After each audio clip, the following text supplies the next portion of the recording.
Halo warga desa Sukawedi, perkenalkan saya Devian Viana, salah satu tim editor di Do You See What I See. Kemarin kalau kita lihat ada 20 list cerita favorit versi editor punya Mr. Popo dan Mas Ruli ya. Kali ini giliran saya untuk menyampaikan 10 list cerita favorit saya. Sebenarnya nggak semua yang saya edit sih, beberapa aja, dan walaupun yang edit Mas Ruli atau Mister tetap saya dengerin, dan itu ceritanya yang benar-benar membekas dan sampai sekarang terngiang-ngiang banget.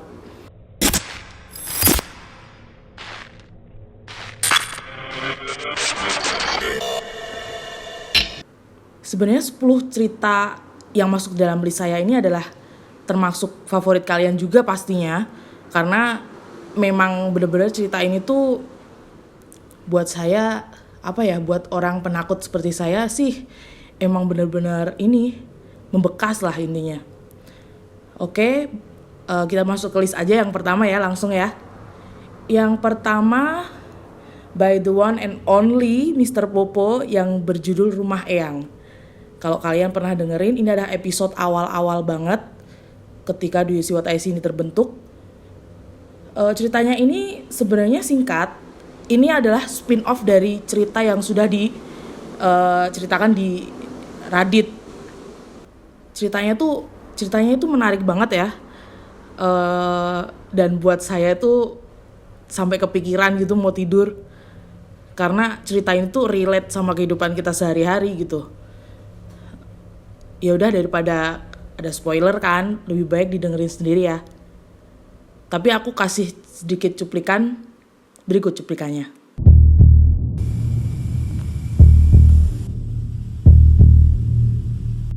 Setengah 4 pagi gue keluar kamar. Jadi dari malam itu gue gak keluar kamar. Nah pas paginya gue liat jam kayak masih setengah 4-an gitu deh. Nah gue keluar kamar. Nah di luar tuh keadaannya gelap banget ya. Jadi emang dimatiin semua sama bude gue rumahnya. Jadi kalau malam semua keadaan lampu mati. Nah gue jalan begitu keluar kamar, karena kamar gue itu pintunya dari lorong. Ada di lorong mungkin jarak cuman, lorong itu ada jarak cuma 3 meter sampai ke. Dan yang kedua list yang masuk dalam cerita favorit saya adalah cerita Mas Nocha yang berjudul Ena Echo. Itu parah banget, itu saya ngedit sebenarnya. Cerita ini tuh buat saya bener-bener gak bisa lupa dengan kata-kata Ena Echo. Episode ini belum lama, jadi masih beberapa bulan yang lalu mungkin, jadi bisa didengerin. Tapi berikut cuplikannya.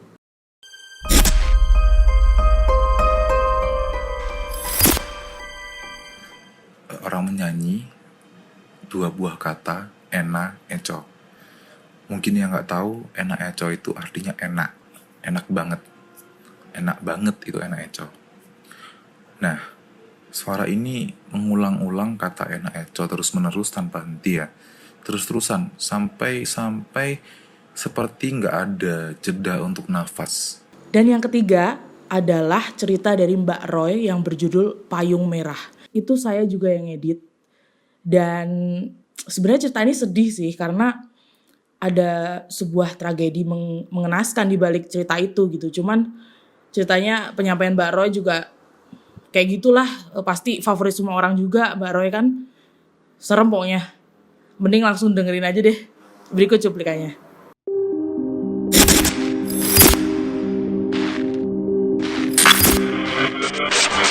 Cerita yang konon katanya sampai pada suatu malam, kebetulan rumahnya Anah ini, di depan rumahnya itu ada musola. Dan Anah itu kalau sore ya udah ada di musola lah sama temen-temen dia, cewek cowok segala macem di musola, sholat maghrib. Dan cerita yang keempat ini adalah ceritanya Mas Risya yang berjudul Jejak Darah. Kalian tahu gak, cerita ini tuh adalah cerita yang buat mind blowing saya banget. karena baru kali ini dengerin cerita yang modelnya tuh kayak gini gitu loh. Nggak nyangka bakal endingnya tuh sebegitunya, sebegitu parahnya. Dan ceritanya tuh serem, sekaligus buat mulut kita tuh ternganga denger endingnya. Berikut cuplikannya.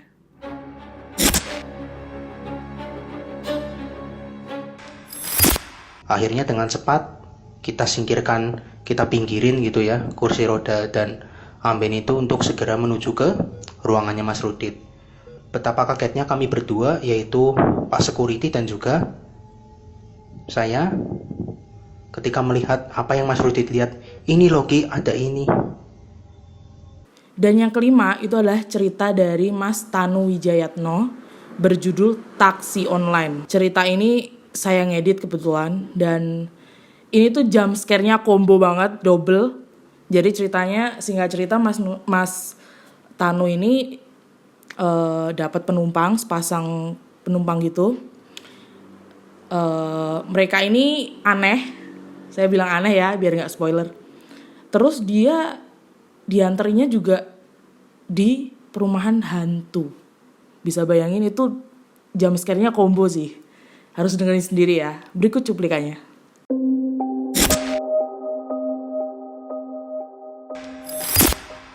Mojok deket pintu, si cewek sebelah kanan belakang saya, tepat belakang saya. Jadi saya nengoknya agak muter dikit. Jadi kalau misalnya lewat nengok ke sebelah kanan tuh udah kelihatan dia gitu. Tapi kalau nengok sebelah kiri agak muter, agak bahu saya agak sedikit untuk lihat si cewek tersebut. Oh udah masuk ya, saya bilang itu. Iya. Dan yang keenam adalah cerita dari Mbak Rachel Bernadette yang berjudul Suryani. Itu parah banget.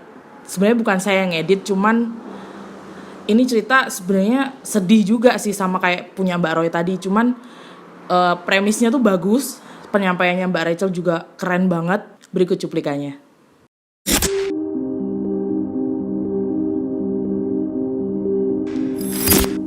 Kayak bertemu dengan manusia biasa gitu. Perasaan saya tuh nggak ada takut, nggak ada deg-degan atau apapun itu nggak ada gitu. Jadi kayak seolah-olah melihat dia tuh adalah manusia biasa gitu. Terus nama saya Suryani. Dia langsung bilang seperti itu. Dan yang ketujuh adalah cerita yang membuat saya ngeditnya tuh sambil kepikiran. Karena ini pertama kalinya saya jadi takut sama suara cicak. Cerita punya Mbak Fleta ini adalah tentang cicak, suara cicak. Tapi sebenarnya bukan cicak. Mending dengerin sendiri deh. Berikut cuplikannya.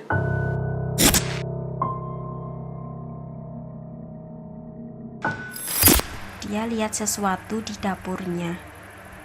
Jadi tuh Dina masih di tangga, belum sampai dasar, belum sampai lantai 1. Jadi Dina tuh turun masih ada di tangga. Dina diam aja, gak bisa ngapa-ngapain, badannya juga gak bisa gerak. Dia lihat sosok terbang. Yang kedelapan adalah KKN Malaysia. Ini pasti favorit semua orang sih. Ceritanya tuh bagus banget dan baru kali ini dengerin cerita yang mind blowing dan gak nyangka banget ternyata gangguan itu bisa sampai kontak fisik dan parah banget sih. Berikut cuplikannya.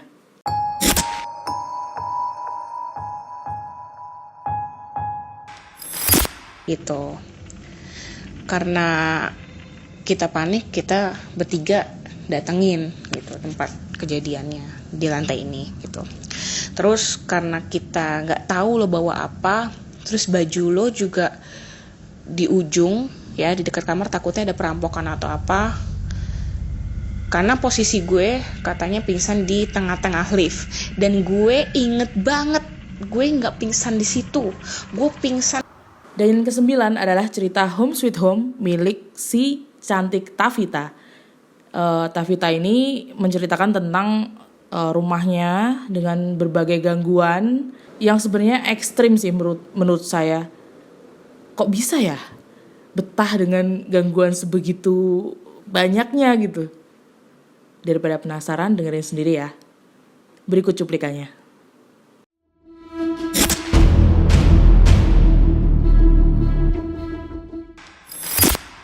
Tiba-tiba adik gue yang satu lagi lari ke atas. Kak, tadi ada yang jatuh. Tadi bener-bener ada yang jatuh. Apa? Dia sampai ngomongnya juga intonasinya udah agak gak jelas karena rasa takutnya mungkin besar banget. Akhirnya gue ke bawah dan lihat telepon gue jatuh, berantakan di lantai. Di situ gue tanya, kesenggol? Enggak kak, sumpah itu loncat sendiri. Dan yang terakhir adalah cerita dari Mbak Gadis Ojol. Ada 2 cerita sebenarnya. Yang ini sebenarnya relate banget sama kehidupan kita sehari-hari. Karena eranya ojol gini ya. Jadi teman-teman ojol, teman-teman saya khususnya itu sering cerita juga gitu. Bahwa mereka tuh sering dapetin pengalaman juga yang serem gitu. Memang benar-benar relate sih. Jadi terlihat lebih serem aja gitu. Jadi Mbak Gadis Ojol ini menceritakan pengalamannya saat bekerja di ojek online Bali. Berikut cuplikannya.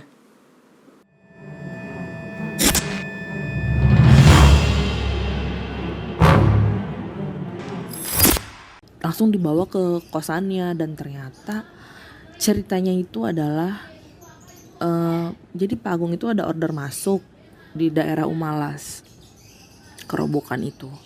Daerah Umalas itu kan dari Umalas tuh bisa tembus ke Canggu ya. Sebut saja di aplikasi namanya R, laki-laki gitu. Pas dia udah ada di titik penjemputan, tiba-tiba ada laki-laki keluar. Mas R ya gitu, Pak Agung nanya. Nah itu dia 10 cerita yang masuk list favorit saya. Yang sebenarnya masih banyak sih favorit-favorit lain. Nantinya mungkin bakal ada 10 cerita favorit pendengar. Jadi mulai sekarang mungkin voting aja ya cerita favorit kamu yang menurut kamu tuh paling terngiang-ngiang habis dengerin itu, gak bisa tidur dan lain sebagainya. Kita tunggu, besok akan kita rekap dan ada video selanjutnya. Terima kasih. Bye.